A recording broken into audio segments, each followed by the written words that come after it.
vindo aqui, porque é aqui, né, que eu convido, né? É. Tá.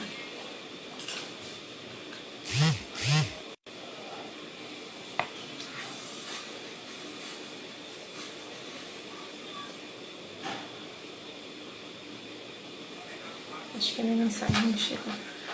Você tem o Dr. Adriano aí no Instagram?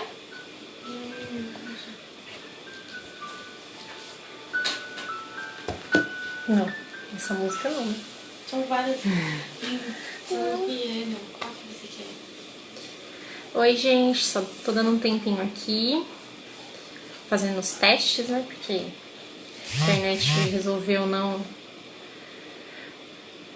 ajudar.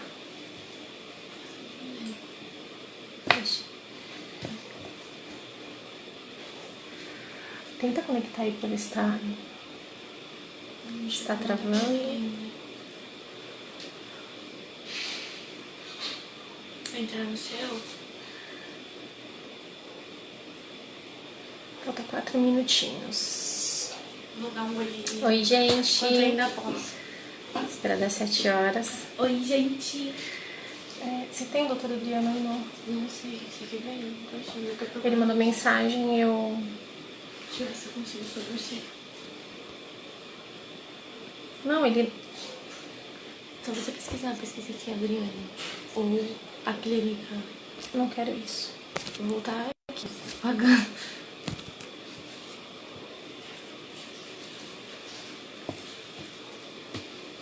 Aparecida. Ai, nossa. A gente está esperando mais um pouquinho, tá? Tenham paciência.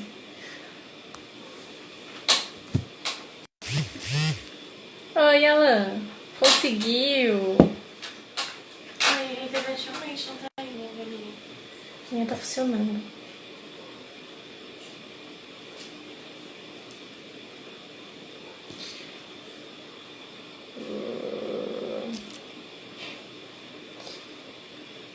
Gente, eu só tô esperando aqui um pouquinho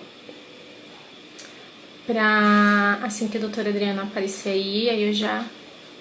Ah, que lindo, no trabalho, mas conseguiu. Pra poder convidar o doutor Adriano. Oi, Vidinha. Pensa que você entrou no dele? Pera aí. Meu tá demais.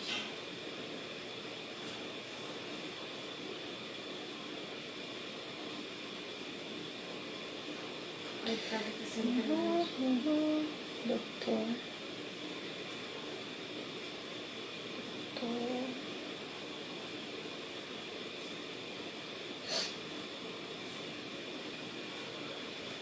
Dois minutinhos. Minha internet tá conectada, mas tá... Não tá... Entendeu? Oi, Ju. Mãe, olha, só o meu celular que tá com problema. Vou fazer uma massagem de aquecimento pra você. Tá vindo comigo. Ó. Tá, volta aqui. Gente, só tô esperando mesmo o doutor Adriano responder, aparecer ali. Acho que ele tá pensando que é na da SOS, pra gente começar. Faltam 2 minutinhos ainda.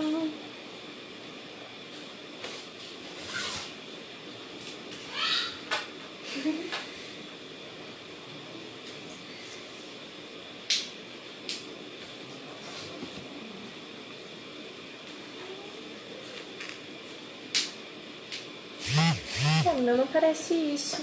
O que, mãe? Aqui, ó. Ah, doutora, ele respondeu ali. Pra solicitar que alguém entre. Acho que é aqui, né? Não, que pergunta. Opa.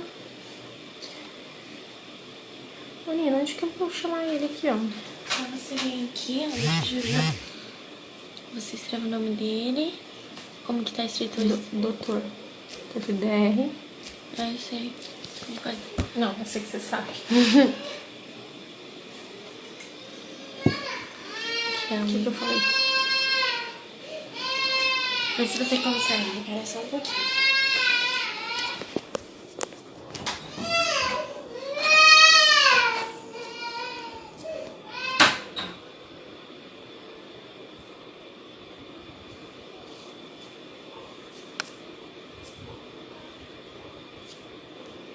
Ai, gente, desculpa vocês ficarem vendo meu rosto aí assim.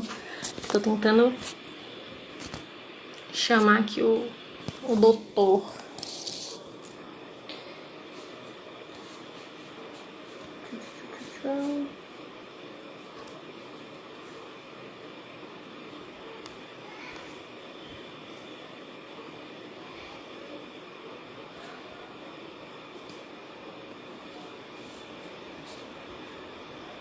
Você viu? Ela tá chorando. Ela quer vir pra cá. Mas ela vier... No finzinho eu mostro ela. Ai, ai, gente. 7-1.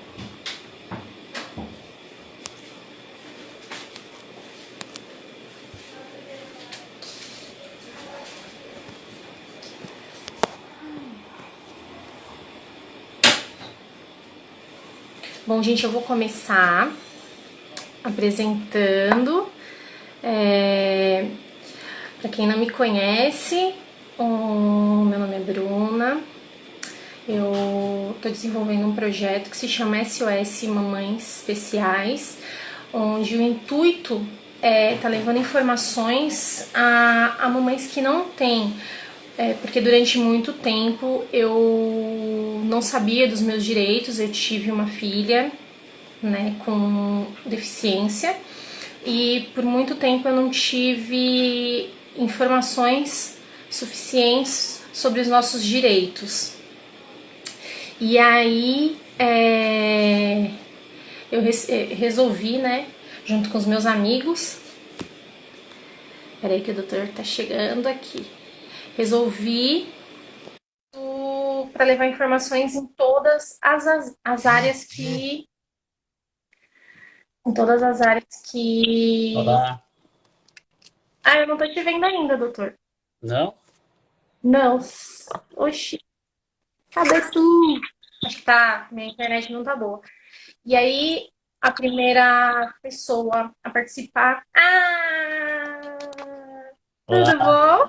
tudo bem? Tô explicando aqui sobre o projeto e Uhum. falando que você é o primeiro participante, doutor Adriano Paião, ginecologista e obstetra. E assim que eu fiz o convite, ele aceitou de imediato. Agradeço agora, né? Não pessoalmente, mas assim, sem ser pelo WhatsApp. E é isso. Estou O muito pessoalmente feliz de possível hoje, né? hoje está impossível, mas creio que logo a gente vai poder estar todo mundo junto, né? Vamos sim. Vamos adaptando a nossa vida, né? Uhum. Quero agradecer que você também estava trabalhando e disponibilizou um tempinho para a gente estar fazendo essa live. Aí vamos começar então, doutora. Eu separei algumas perguntinhas e também algumas pessoas mandaram perguntas para mim. E então eu vou começar já, para não ficar um vídeo muito longo, né? E no final, se alguém que estiver assistindo quiser também fazer alguma pergunta, fique à vontade. Ótimo. Quais doenças podem ser descobertas no bebê durante a gestação? Bruna, nossa, eu poderia dizer que quase todas, né? Sim, Então, é, hoje, a gente costuma dizer que a medicina é muito dinâmica, né? E a parte de medicina fetal, ela também evolui muito rápido. Então, sempre que a gente vai falar do binômio, né, mãe e feto, a gente tem as doenças que a gente pode descobrir na gestação maternas e as doenças que a gente pode descobrir na gestação fetais, né? Então, as maternas, o próprio pré-natal bem feito, né, com um profissional qualificado, atualizado, a gente tem cada vez mais informação, a gente tem cada vez mais uma linha né, de segmento, buscando realmente,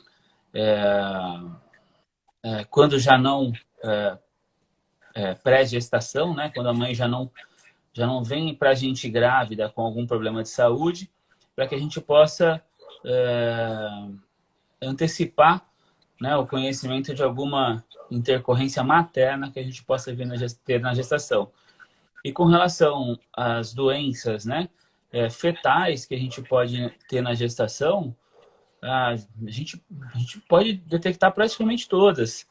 Então, ou elas são doenças sistêmicas, né, genéticas. Então, existe hoje tanto exames diretos, né, do material de feto, placenta, líquido amniótico.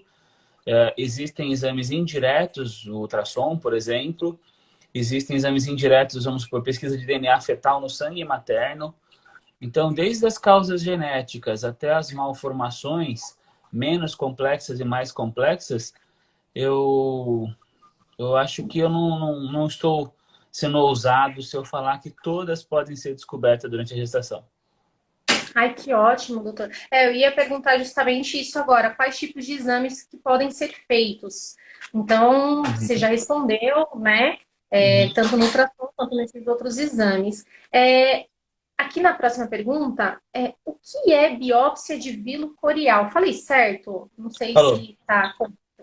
O que Falou seria assim. isso? É um exame mais invasivo?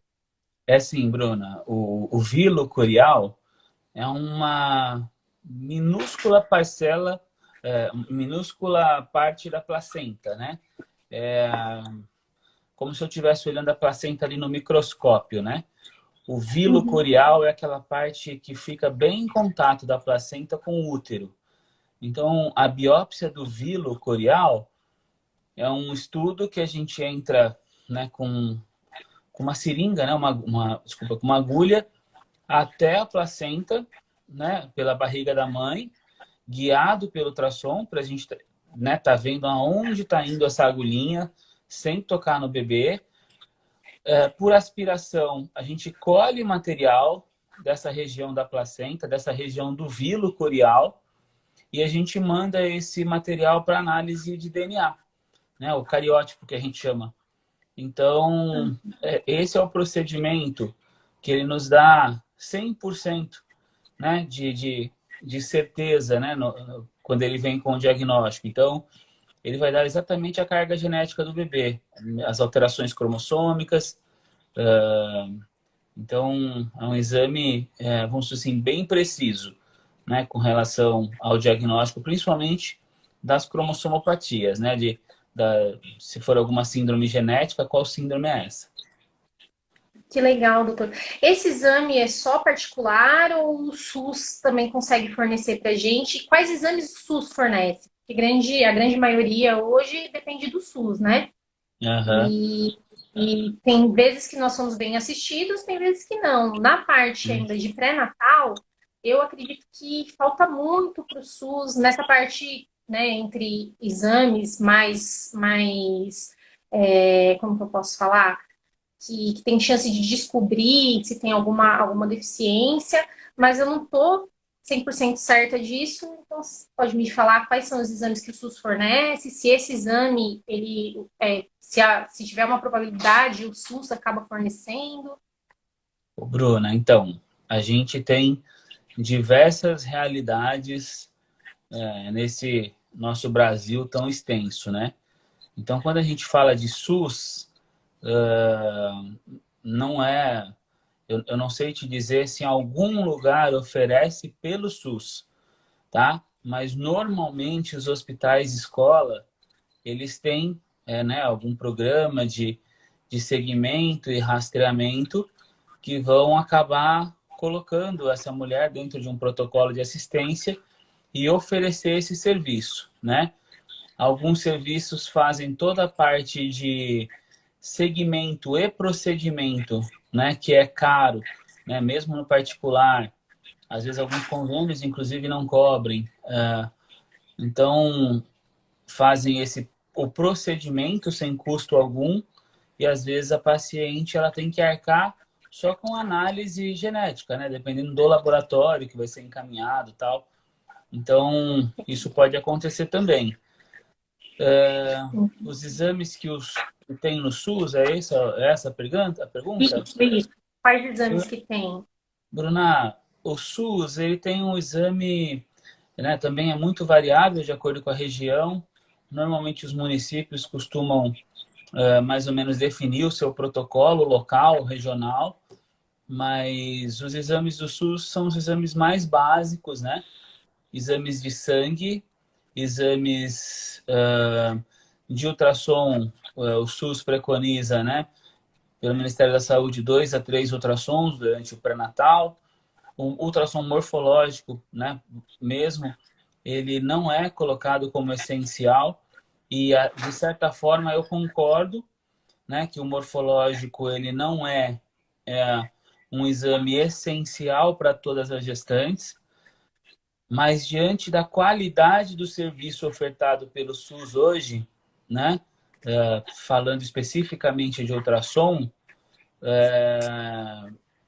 a avaliação com o especialista ou ultrassom morfológico acaba se fazendo necessária.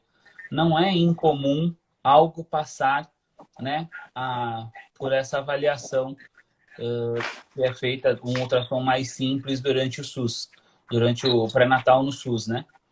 Então, a gama de exames no SUS para um pré-natal de risco habitual é o de risco habitual mesmo. É o que está lá no protocolo do Ministério da Saúde, é o que está no site do Ministério da Saúde. Normalmente a gente fica naquilo ali mesmo. Qualquer exame mais específico que a gente tenha que pedir, aí a gente segue a estrutura do SUS, né? Da assistência primária para assistência secundária, para assistência terciária. E aí acaba chegando num centro de referência e aí também naquela dependência, se chegou no momento oportuno, se não chegou no momento oportuno, se já chegou tarde, né? Então, muito difícil falar assim em termos de SUS. Eu estou falando mais baseado aqui na nossa região, né? Mas o que a gente vive aqui, que não é muito diferente do que a gente discute em congressos. Tem lugares que tem uma carência bem maior, inclusive, do que o que a gente tem aqui na Baixada. Mas fica o nosso pré-natal estruturado como um pré-natal de risco habitual. Quando a gente precisa de um algo a mais, aqui na Baixada a gente tem dificuldade. Entendi. Complicado, né? É. Mas aqui tem outra pergunta, doutor. Se a mãe tem hepatite B ou HIV, Uhum. tem alguma maneira de prevenir que o bebê não nasça com essas doenças ou vai ser inevitável? Não é inevitável, não. A transmissão vertical que a gente fala, né? Que é a transmissão da mãe para o bebê, ela pode se dar tanto na hepatite B, na hepatite C, ela pode se dar pelo HIV, ela pode se dar pode ser a toxoplasmose, pode ser a sífilis, né? A gente teve um boom aí de aumento de casos de sífilis, né? No nosso sistema de saúde. Então, são diversos tipos de infecção que podem ser transmitidos da mãe para o bebê. A gente chama isso de transmissão vertical, né? Mãe e bebê. Existe algum meio de evitar essas transmissões? Sim, existe. Especificamente nesses casos que você me falou, para a mãe que tem hepatite B, né? É positivo, o bebê ele toma imunoglobulina assim que ele nasce, né? Que é para evitar que aquela contaminação da mãe passe para o bebê, principalmente na hora do parto. A gestante HIV positivo, além de todas as medicações que ela toma durante o pré-natal, o parto dela tem uma situação já de profilaxia. Então, a gente usa a medicação durante o trabalho de parto, a AZT, e o bebê usa também essa medicação após o parto, para que a gente evite a contaminação desse bebê. E a taxa de sucesso, né, no caso do HIV, de transmissão chega a 80%, Ixi, 90%. tá dando uma Então, travadinha aqui na internet. Você falou já que dá para descobrir, né, se uhum, o bebê tem de Down, tudo. Mas com quanto tempo de gestação, doutor, dá para ter essa ideia? Num exame normal, sem ser o do Vilo Corial, tem como? Tem Tem, algum outro tipo de exame? tem sim, Bruna. Então, assim, a gente parte do que a gente age em medicina sempre dentro de uma, deveria, né? Sempre dentro de uma linha de raciocínio. Eu preciso saber o custo-benefício do que eu vou oferecer para minha paciente. Então, eu vou fazer biópsia de vilo corial para todas as gestantes? A biópsia de vilo corial, por exemplo, no procedimento eu tenho uma chance de perder a gestação, né? Por volta de 1%. Então, quantas mulheres não vão ter aí nesse meio com um bebê normal que se submeteu ao risco desnecessariamente? Então, assim, é a nossa última opção hoje, né? Então, o que a gente faz hoje para rastreamento dessas cromossomopatias, né, é o morfológico de primeiro trimestre. Então, no morfológico de primeiro trimestre, através da avaliação morfológica do bebê e de outros marcadores como a nuquinha do bebê, o ossinho do nariz, ducto venoso, que mais? Deixa eu ver. Tem vários critérios que a gente usa, mas o mais que a gente mais dá valor assim é o exame da nuca, né? A medida da nuquinha, que tem uma nota de corte de acordo com a idade gestacional. Tem até softwares hoje que colocam, né? Calculam para a gente a chance deste bebê ter alguma alteração cromossômica ou não. Quanto mais a gente soma fatores, esse software ele vai dando uma probabilidade maior deste bebê ter alguma alteração ou não. Então, só para dar um exemplo, chegar uma mãe para mim com 22, 23 anos, grávida do seu primeiro filho, sem nenhum antecedente materno e nem paterno, de nenhuma malformação, nenhuma alteração familiar, nenhum caso de Down, nem dela, nem familiar, ela chega lá com uma chance baixíssima, né, de ter um bebê com alteração. Eu faço um morfológico e ele está normal, né, a medida da nuca principalmente está normal, nossa, Bruna, a chance desse bebê ser normal é muito grande. Então, não justifica, né, pedir nenhum método adicional de exame. Diferente de chegar para mim uma mãe hoje com 40 anos, onde eu sei que a incidência, desculpa, dessas cromossomopatias é maior, e aí eu faço um exame de ultrassom. Essa nuca ela vem alterada, a frequência cardíaca fetal também alterada. Esse software provavelmente ele vai me acusar uma chance alta desta mãe, deste bebê, né, deste fetinho, ter alguma alteração. Então, nós estamos falando de um exame que é feito entre 11 e 14 semanas. Ótimo. Então, eu tenho uma chance maior de alteração.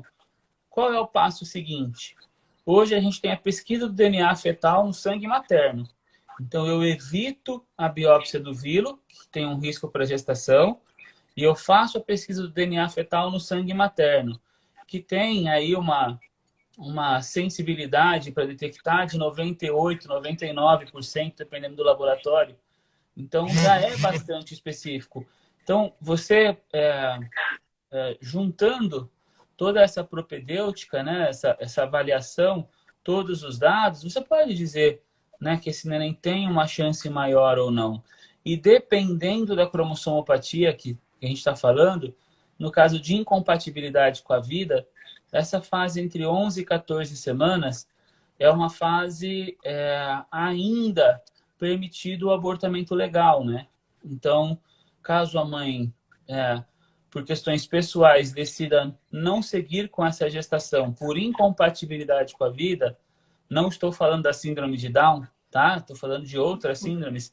Ela pode pensar em interromper essa gestação ainda numa idade gestacional que é seguro para ela, né? Agora,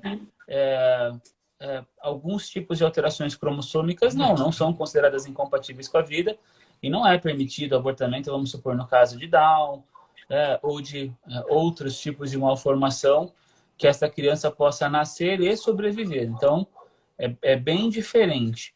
A idade gestacional, né, de corte que a gente tem para isso é entre 11 e 14 semanas. Então, um ultrassom morfológico, junto com uma avaliação, a gente chama de aconselhamento genético, né? Junto com esse aconselhamento com o obstetra ou com o fetólogo, para esclarecer a mãe qual é o risco dela, é muito importante no primeiro trimestre. Então, isso vai nos dar o norte de todo o restante do pré-natal. Bom, eu estou suspeitando de um Down. Ah, tá, o Down tem mais chance de malformação cardíaca. Ah, tá, o Down tem mais chance de restrição de crescimento.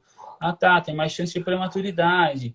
Então, vai me dar um norte para os cuidados que eu vou ter para que esse neném nasça nas melhores condições e no local adequado para que ele tenha o suporte no momento de nascer, né? Então, não sei se eu respondi sua pergunta, mas a idade gestacional é essa, 11 a 14 semanas de gestação. Sim, perfeitamente, respondeu sim.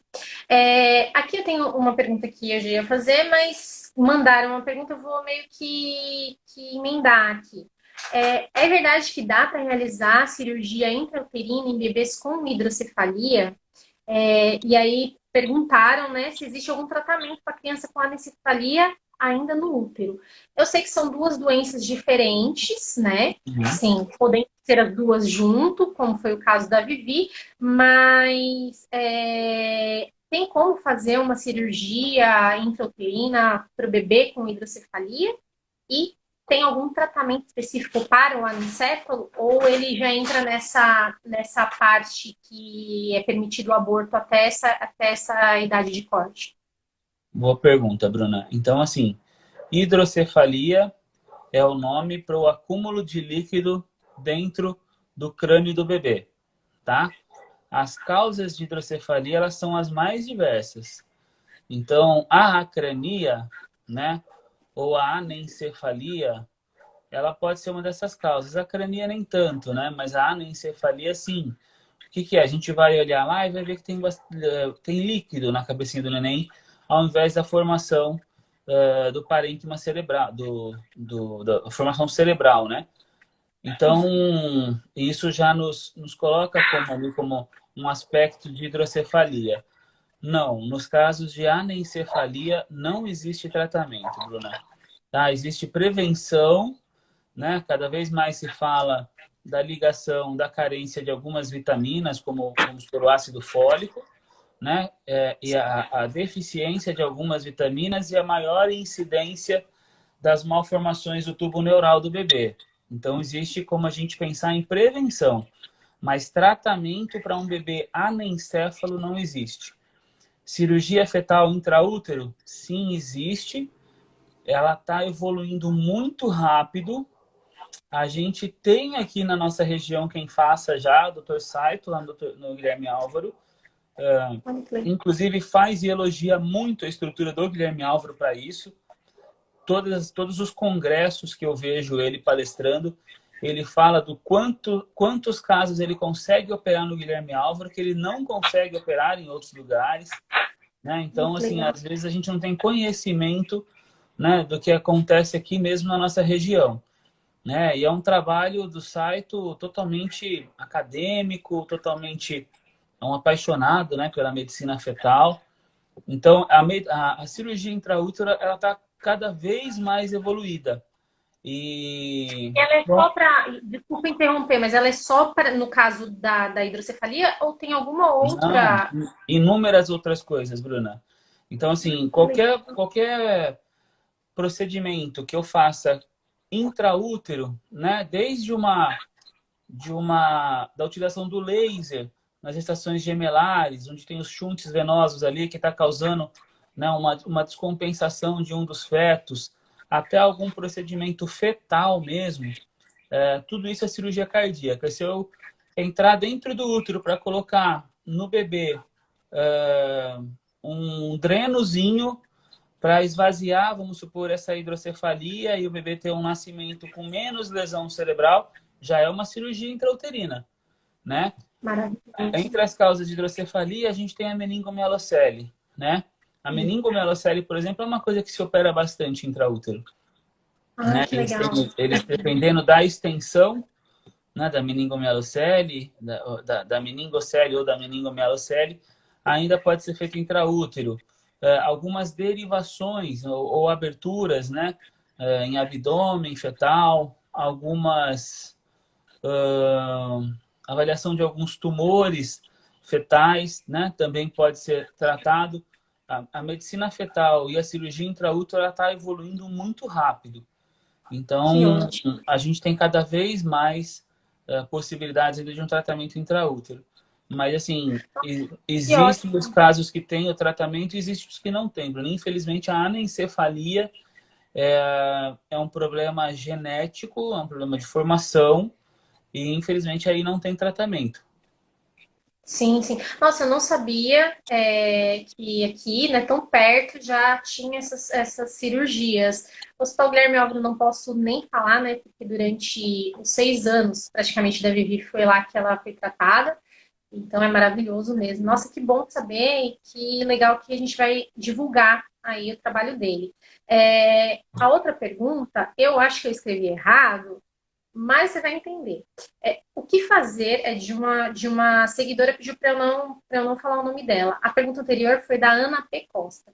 Uhum. O que fazer quando o seu médico indica o aborto porque seu filho tem essa... Eu escrevi mielomeningocele, mas está errado, porque você falou de outro jeito.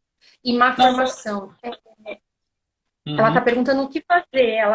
Ela acho que está na dúvida, né? Se ela... Uhum. Má formação, ela não especificou que tipo de má formação também. Pode ser uma anencefalia, né? Porque Uhum. a anencefalia, ela é incompatível com a vida, né? Até onde eu Uhum. sei, assim, quando eu fui me aprofundar mais por conta da Vivi, mas ela não especificou. Ela só falou da mielo? Como que é que fala, doutor? Meningomielocele. Isso, meningo... E a má formação. Ô, Bruna, é assim, o médico indica o que é absoluto. Então, vou levar para uma outra área. Eu indico um parto cesáreo quando a mãe ou o bebê estão numa situação de risco. Então, eu indico um parto cesáreo, né? Não é uma situação que a mãe pode opinar naquela situação, né? Então, eu sei é um risco iminente, eu indico. Então, está indicado, é evidência, todo mundo faria, não tem outro meio, é uma indicação médica. Existem as coisas que são sugestão. Então, talvez o médico tenha sugerido que fizesse Sim, a interrupção. Eu não sei qual a malformação.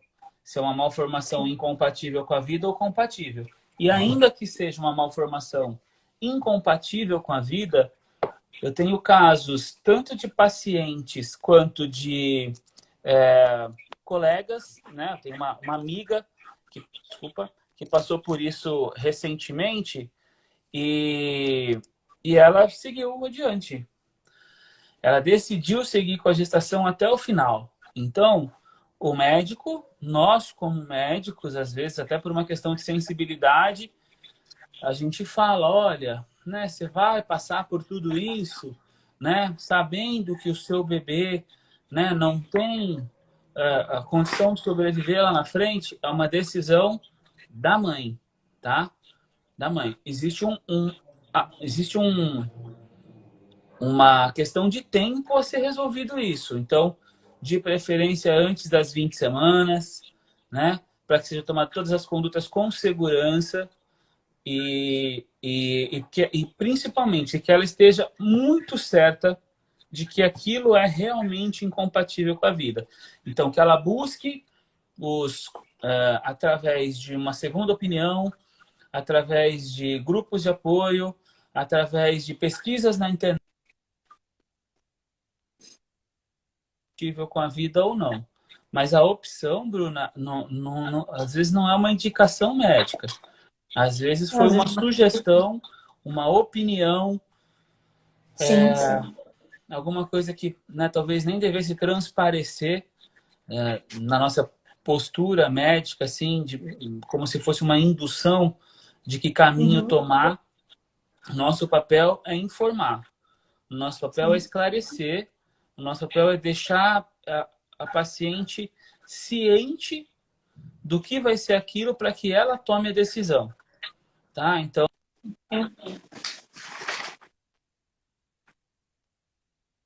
for nitidamente um fator de risco para a mãe, Bruna. Ah, muito legal. Obrigada, doutor, por ter esclarecido. Aí agora, com o Covid aí, né, Covid-19, teve perguntas relacionadas a isso. Não sei se a minha Ô, internet Bruna, conseguiu ouvir, doutor? Minha internet não, ficou. ela Oh, cortou no comecinho. ah, tá. Como tá com o Covid-19 aí, me mandaram Aham. perguntas sobre isso. Covid é mais Ah, perigoso para gestante? Bruna, qualquer infecção é mais perigosa para a gestante, tá?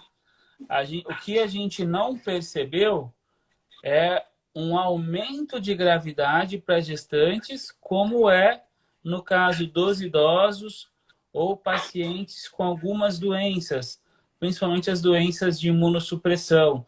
O paciente transplantado, o paciente que toma corticoide, imunomoduladores, esses pacientes estão numa situação de risco maior pela própria patologia, né? Pela própria mas, assim, as gestantes, elas têm cada vez mais... a gente está cada vez mais olhando para a gestante com um risco maior, tanto para ela quanto para o bebê. Sim. Não existe nenhum estudo que mostre que passe a infecção para o bebê ainda intraútero, tá? Mas nós já temos relatos de casos de bebês infectados. Então, em que momento se deu a infecção, né? A mãe era uma portadora assintomática naquele momento ou foi na assistência ao bebê por algum funcionário que também está assintomático, nem sabe que tem e transmitiu, porque pode ser assintomático, né? A maioria das pessoas pode acabar cursando sem sintomas. E como é uma doença que está se espalhando muito rápido, vai ser tanto para gestantes quanto para a população geral, vai ser praticamente inevitável o contato, né? Depois de um tempo. Então, uma vez descoberto, o acompanhamento muda, né? Passa a ser, sim, um acompanhamento de pré-natal de alto risco e de monitorização dos sinais de complicação materno e de monitorização de vitalidade fetal, sim. Alguns estudos têm correlacionado uma maior taxa de prematuridade e uma maior taxa de restrição de crescimento deste bebê na paciente com manifestação da infecção pelo Covid. Você já me respondeu as outras duas perguntas, que era se a mãe está contaminada, qual a chance do bebê pegar o Covid e quais cuidados. Então, você já respondeu. Agora tem mais uma pergunta aqui, ó. Se eu descobrir que o bebê tem alguma deficiência incompatível com a vida e tiver passado do tempo permitido por lei para abortar, eu ainda assim posso abortar? Bruna, o poder abortar envolve muita coisa. Provavelmente ela não consiga o aborto legal, né? Ela pode ter mais dificuldades para fazer o aborto legal, aquele permitido por lei com o amparo da lei, né? Por outro lado, ela está, no caso de tentar um abortamento, quanto mais tardio, maior risco para a mãe, né? Então é uma decisão difícil. Por isso o diagnóstico precoce, as informações precoces, para que essa decisão possa vir o quanto antes, né? Não seria o ideal, né? Fazer depois desse tempo que a gente sugere que tenha essa opção. Uma coisa só do Covid que eu não falei, Bruna, o aleitamento não passa infecção por bebê, tá? Também não tem relato de infecção pelo leite materno. Não está contraindicado amamentar. A única coisa que a mãe tem que fazer, a mãe sabidamente testada, positivo ou sintomática, ela aumenta os cuidados dela ao tocar o bebê. Então, máscara, Sim. água e sabão na mão, sabonete, inclusive no peito, né? Para que evite essa, porque provavelmente vai ser uma transmissão ou por contato ou por secreção de vias aéreas, né? Pela própria respiração, tossir, e ali pertinho do bebê. Então, não está contraindicado amamentar. Legal, não sabia desse também, doutor. Bom, eu acredito que tem a última pergunta que foi feita pela Helena Feitosa. Todos esses exames têm que ser feitos ou só quando tiver algum problema com a mãe ou alguma dúvida relacionada ao bebê? Acho que você já tinha respondido, mas dá uma ênfase aí, doutor. Os exames que o SUS não fornece, no caso, Uhum. né? Bom, vamos lá. Então, uma coisa totalmente de opinião pessoal, né? Eu acho que quanto mais rico o pré-natal, mais informações a gente tem, mais segura a gestação, melhor o resultado final. Isso é matemático, sem dúvida. Quanto mais eu procuro, quanto mais eu aumento a gama de investigação que eu estou tendo em cima daquela gestação, mãe e bebê, maior a chance de eu descobrir alguma coisa. Essa é a visão minha, médico. A visão do gestor é diferente. O gestor olha números. Então, o gestor ele vai pegar a população dele e ele vai falar assim: tá, mas qual é a minha incidência de síndrome de Down aqui? Ah, é de 0,01%. Poxa, por que eu vou investir num ultrassom morfológico com translucência nucal? Porque 0,01% em 1000 partos vão ser 10 casos. Né? Então, para aqueles 10 casos, para aquelas 10 mães, foi 100%. Né?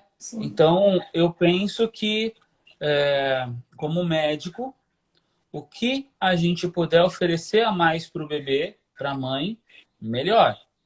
Né? As condições de SUS são diferentes, é o que tem naquele protocolo local ou o que é disponibilizado por aquela região, aquele município. Então, normalmente fica no básico. O básico é exames de pré-natal no primeiro trimestre, onde a gente vai colher hemograma, glicemia, saber se a mãe tem algum sinal de anemia, a glicemia para saber se tem diabetes, sorologias. O SUS não é em todo lugar que pede todas as sorologias, normalmente fica assim só na toxoplasmose, hepatite B e C, HIV, sífilis, né? Eu costumo pedir, eu sempre complemento com rubéola e citomegalovirose e no consultório até outras mais, dependendo do histórico da mulher. Mas assim, dentro da pergunta que foi feita, existe um jeito de eu avaliar qual é o maior ou menor risco daquela mulher ter alguma alteração. Então, eu tenho condições de aprofundar o meu exame e a minha investigação para confirmar aquilo e justificar uma conduta que eu vou ter.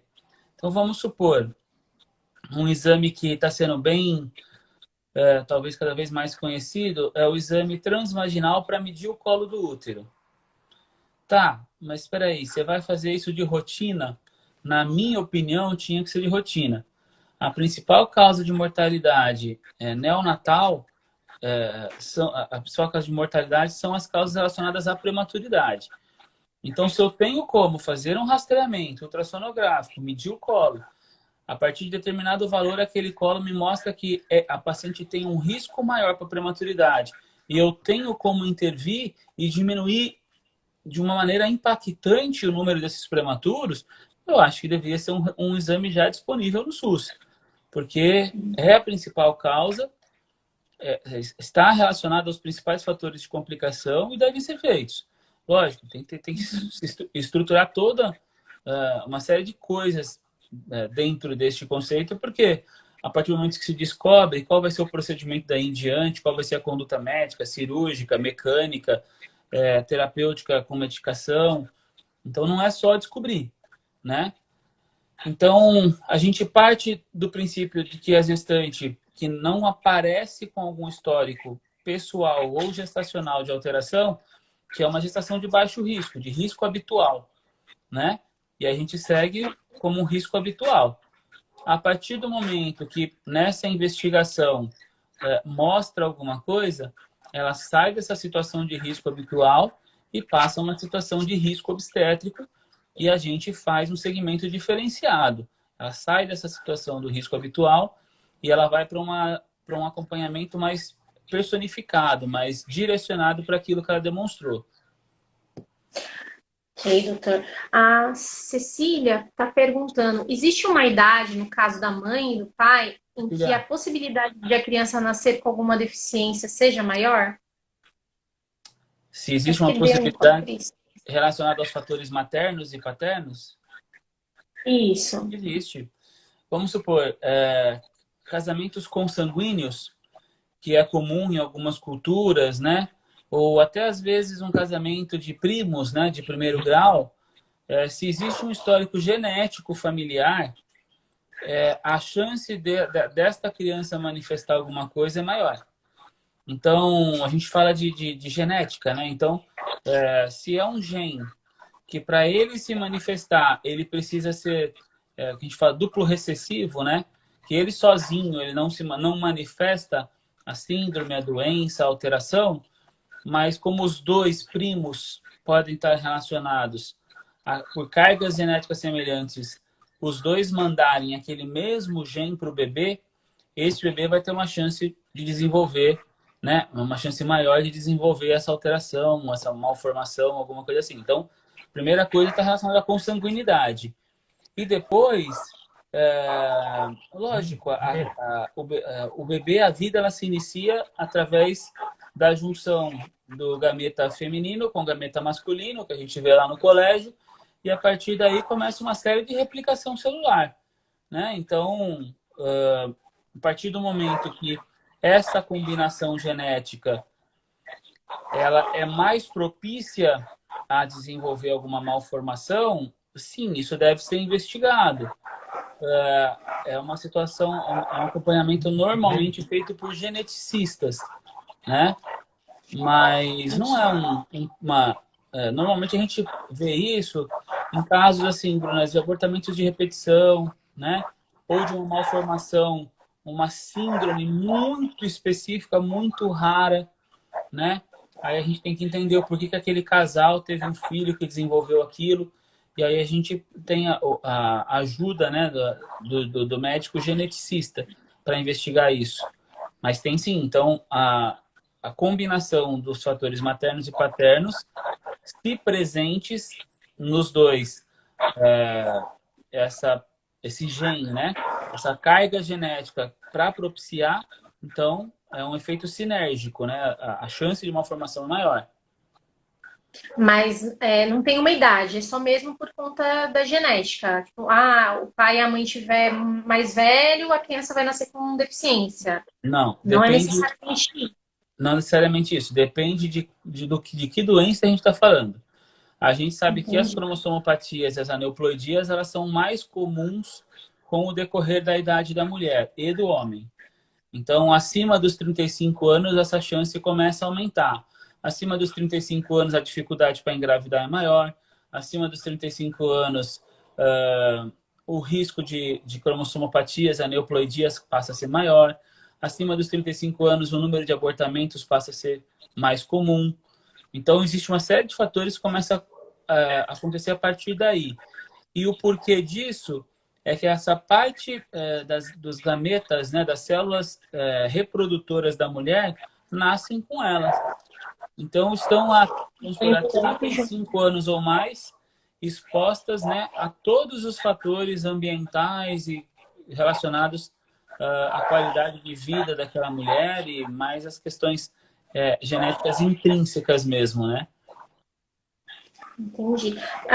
Juntando aí nessa pergunta, qual a melhor idade e mais segura para ter um bebê? Tem isso, doutor, também? Bruna, eu não vou dizer a idade, eu vou dizer o momento, né? O momento mais seguro para se ter um bebê é o momento que a mulher se prepara para isso. Então, eu tenho que, né, fazer Duas observações.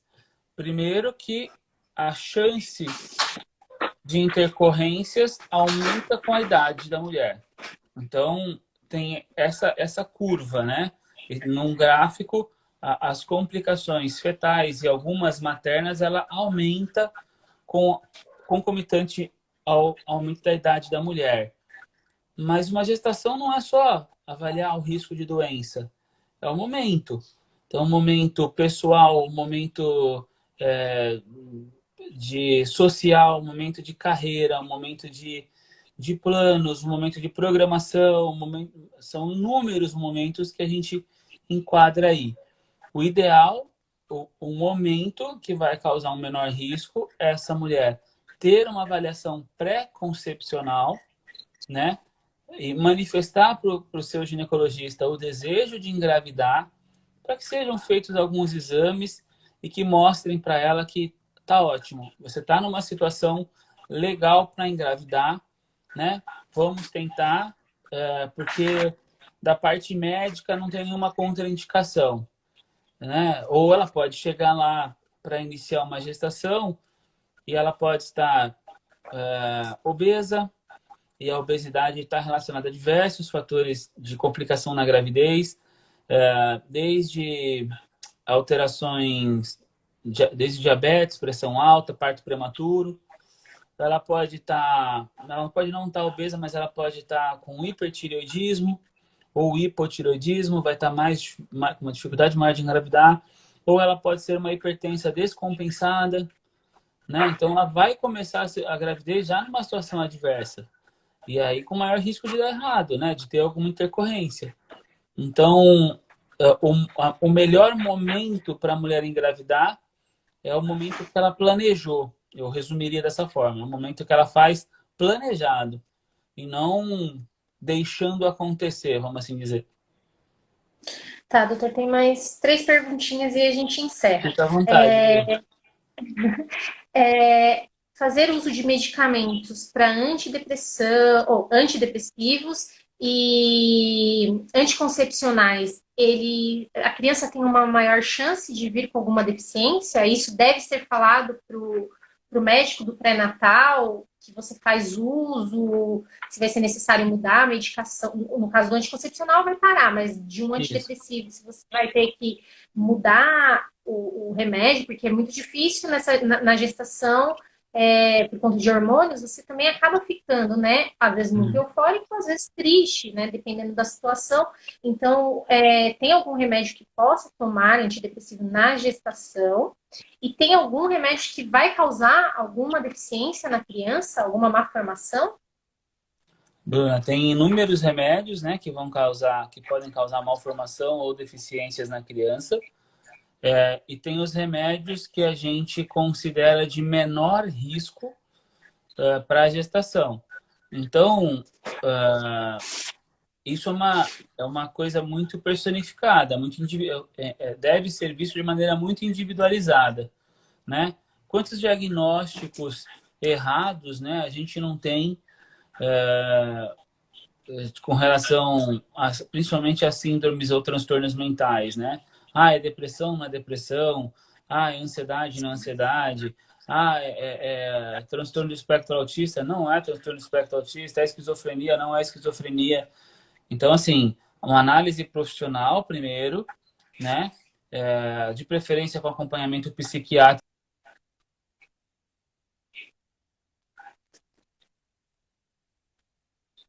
Tratamento e qual tratamento deve ser mantido, né? Então, se houver necessidade de manter a medicação durante a gravidez, sim, ela deve ser mantida. Entendi, doutor. Em todas as minhas gestações, eu tenho descolamento de placenta e sangramento. Tem como saber o motivo? Tem como investigar o motivo, né? Então, assim, deve ser investigado. Então, se eu tenho um descolamento, em que idade gestacional que acontece? É sempre na mesma idade gestacional? Se eu tenho uma irregularidade da cavidade uterina, é mais comum acontecer alguma malformação uterina, né? De cavidade, de mioma, é mais comum acontecer sangramento também. Se eu tenho alguma alteração funcional, né? dificultando a placentação. É mais comum eu ter descolamento de placenta? Sim, também é mais comum, né? E aí, digamos que assim, não, a gente fez toda a investigação, deu tudo normal. Então, foi coincidência. O acaso fez com que todas as suas gestações, todas de repente é 2, né? Todas de repente é 3, né? Eu acharia estranho se falasse assim, não, eu tenho 5 gestações assim que eu tive descolamento. Opa, tem algo errado que não foi descoberto aí. E a gente aumenta a nossa atenção e os exames que a gente faz de investigação, né? Para estar descobrindo a causa disso. Se a gente...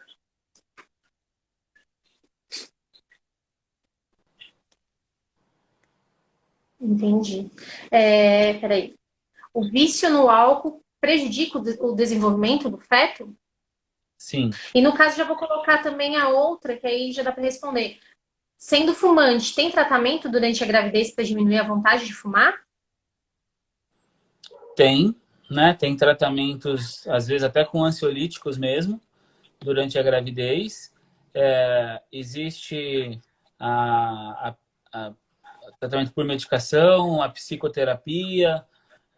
Existem inúmeras formas da gente tentar parar de fumar ou diminuir o tabagismo, né? O número de cigarros durante a gestação. O tabagismo ele pode causar alterações no bebê de restrição de crescimento uterino, aumenta a chance de descolamento de placenta, aumenta a chance de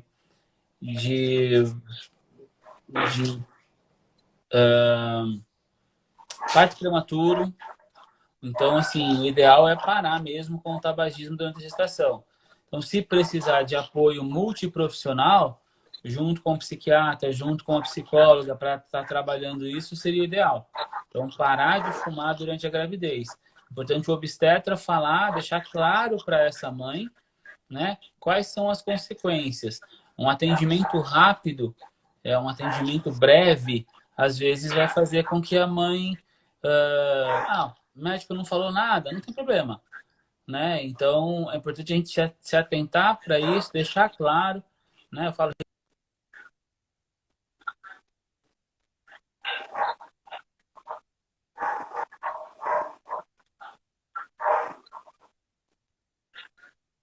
essa do tabagismo e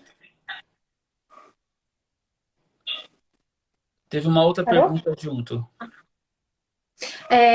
Do álcool. Então, Ele o causa, álcool, causa é, inflamação, alguma coisa então, assim no... né, a principal questão do álcool é a síndrome alcoólica fetal, né?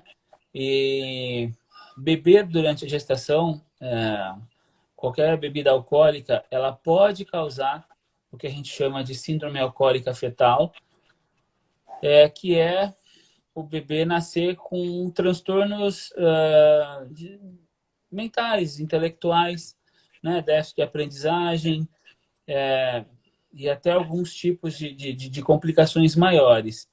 O problema da síndrome alcoólica fetal é que ela, alguns estudos falam que ela não parece ter uma dose efeito.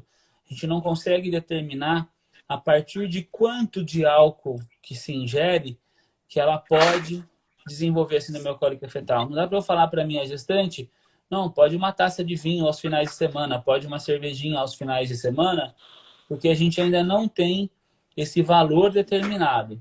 Então, o ideal, o que eu aconselho hoje na gestação, é evitar o consumo de álcool. Tá. Tive minha primeira gestação com pré-eclâmpsia. A segunda foi seguida de um aborto espontâneo. Pode haver algum problema futuro em uma terceira gestação? Pode sim. Uma gravidez com pré-eclâmpsia, não está especificado com que gravidade foi essa pré-eclâmpsia. Né? É difícil a gente caracterizar se foi isso mesmo. O conceito, né, mudou bastante. Então, o que é uma hipertensão arterial crônica, o que é uma hipertensão gestacional, o que é uma pré-eclâmpsia, que é bem mais grave, né, na gestação. E se for realmente determinado que é uma pré-eclâmpsia mais a história de abortamento, a gente precisa fazer algumas investigações para a próxima gestação para definir o risco de uma recorrência dessa pré-eclâmpsia. Então, o que a gente vai fazer? Pode ser desde exames laboratoriais específicos até dentro daquele exame de 11 a 14 semanas. meu carão aqui. Acho que a minha conexão tá ruim, gente. Eu vou voltar para ele terminar e responder a pergunta da Bru, que eu também não vi. Mas aí assim a gente encerra, doutor. Tá?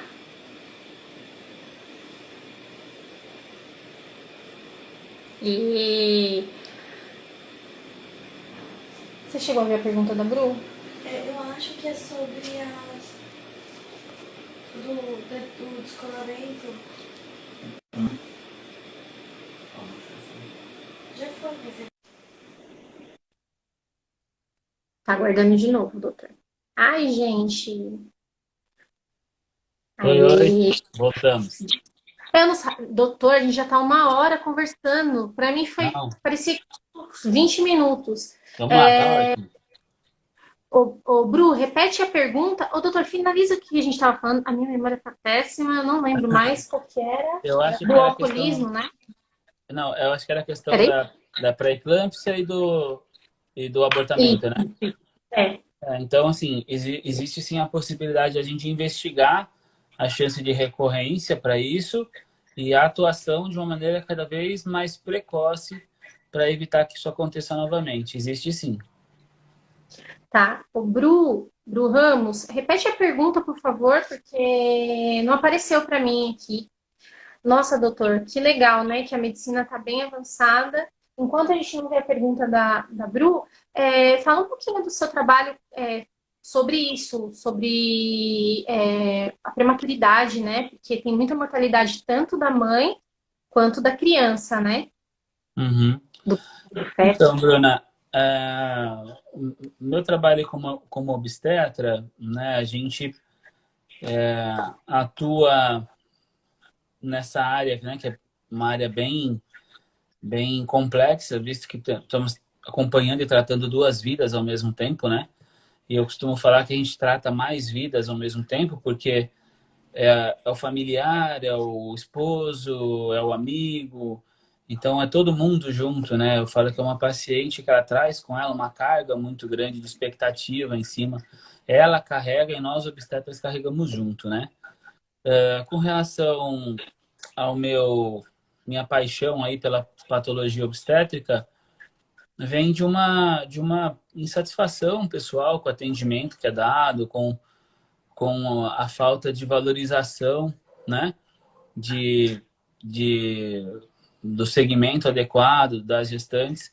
A gente tem nós somos a região com maior índice de morte materna no estado de São Paulo, ou seja, somos uma região rica, né, com IDH ótimo, e com uma mortalidade materna alta para nossa região. E temos também, já fomos o principal região de óbito infantil, critérios de mortalidade, Eu com a minha cara e atrapalhando. a grande maioria deles está relacionada à prematuridade, né? E a prematuridade ela pode ser tanto espontânea, que é aquela mãe que ela chega à maternidade já, né, em processo de trabalho de parto e parto prematuro, ou ela pode ser uma prematuridade necessária. Então, onde entra essa prematuridade necessária? Essa mãe, por exemplo, uma pré-eclâmpsia grave que eu preciso tirar antes do tempo, né? Uma paciente com outra complicação clínica muito grave que eu preciso tirar esse bebê antes do tempo. Aí eu estou causando essa prematuridade para o bem materno, mas também levando um risco a esse bebê que nasce antes do tempo, né? Então, eu sempre falo para as pacientes que a conduta obstétrica ela fica ali numa balança, né? Então, o risco materno e o risco da mãe. Então, quando essa balança ela pende mais para o risco do bebê, a gente, ainda que seja necessário, por uma questão de saúde da mãe, a gente tem que intervir e cuidar da mãe. Se essa tende a gente manter o bebê ainda mais, um pouco mais dentro do útero, para a gente conseguir um resultado melhor, a gente também mantém essa gestação, sempre visando o benefício dos dois lados, mas sempre priorizando a saúde materna. Entendi. A pergunta da Bru, ó, doutora, é assim. Então, eu tive na primeira gestação descolamento quase a gestação toda. Na segunda gestação, um aborto também com descolamento. A terceira gestação, de gêmeas e também com descolamento. No caso, a terceira, as gêmeas nasceram, então assim, teve descolamento, mas não sofreu aborto. Nesse caso, ela precisa investigar se acaso ela quiser ter outros filhos, ou só mesmo para saber se está tudo certinho? Ela disse que não bebe, ela não fuma, então Bruna, assim. é, só pelo histórico dela, dizer que ela tem um risco maior, é, é uma resposta que eu só conseguiria dar mediante uma consulta mesmo. Tem um monte de coisa aí no meio que eu precisaria perguntar, entendeu? Para definir. Mas assim, a causa de sangramento no abortamento é uma, a causa de sangramento na pré-eclâmpsia é outra, a causa de sangramento na prematuridade pode ser outra. Então, esses descolamentos, eles devem ser, a gente precisa de uma consulta, um detalhamento dessas gestações, aquela consulta demorada, que eu escuto o histórico dela, né, para tentar pegar detalhes aí do que aconteceu, para depois eu definir se isso tem um risco associado maior ou não. Mas talvez estaria sendo um pouquinho imprudente de definir, né, como um fator de risco maior aqui. Mas acho válido. Se me perguntar assim, por esse histórico, o senhor acha que eu devo investigar alguma coisa? Se pensa em ter mais filhos, tenha antes uma consulta ginecológica para contar essa história direito e a gente entender o que está acontecendo. Tá ótimo, doutor. Peraí. Já respondeu o que ela falou. Doutor, muito obrigada. Muito obrigada. Você esclareceu várias dúvidas. Imagina, Essa Bruno. não vai ser a última live. Na verdade, vão ter mais, porque o projeto ele é assim, conforme for surgindo dúvidas de mãezinhas, principalmente com mãezinhas que sabem que terão filhos com algum tipo de deficiência. Mas eu quero muito agradecer a sua disponibilidade hoje. Também quero dizer que você é um anjo na minha vida, né? E graças a você eu tive a oportunidade de ter a vitória. E eu acho que é mais isso mesmo. Eu vou finalizar. Vê se a Maria está acordada, trazendo a Maria aqui para você dar uma olhadinha. E o que mais que eu ia falar? Doutora, tô com minha cabeça muito assim. Nossa, estou muito lesada, não consigo lembrar. Eu acho que é só isso mesmo. Agradecer por você ter parecido bem. E Uhum. falar para vocês que estão assistindo, seguir aí o arroba doutor Adriano Paião e a Clínica Fetos também. Aqui, ó. Se ficou alguma dúvida e quiser mandar por lá também, tá, Bruno? Isso, doutor, ele tá. Oi, Que lindona. bico é esse? Que bico é esse, Oi, Maria? Fala, oi, oi. lindo. Tudo bom? Gente, muito obrigada por Bru, vocês terem deixa eu, participado. deixa eu fazer o meu agradecimento por tua, teu carinho comigo sempre, né? Não sou eu não Amor, fui eu que fui um anjo na sua vida, foi você que apareceu na minha ó, vou vida chorar. para ensinar um novo jeito de encarar as coisas. Você me ensinou muita coisa nesse tempo, né, que eu convivi com vocês e com a Vivi. E eu fui presenteado com a tua amizade, com o teu carinho comigo, seu, da Nina, agora ganhei minha filhada. E vocês sempre me recebem muito bem. Você principalmente sempre tem um carinho muito grande comigo, e isso é recíproco. Eu te admiro muito, né?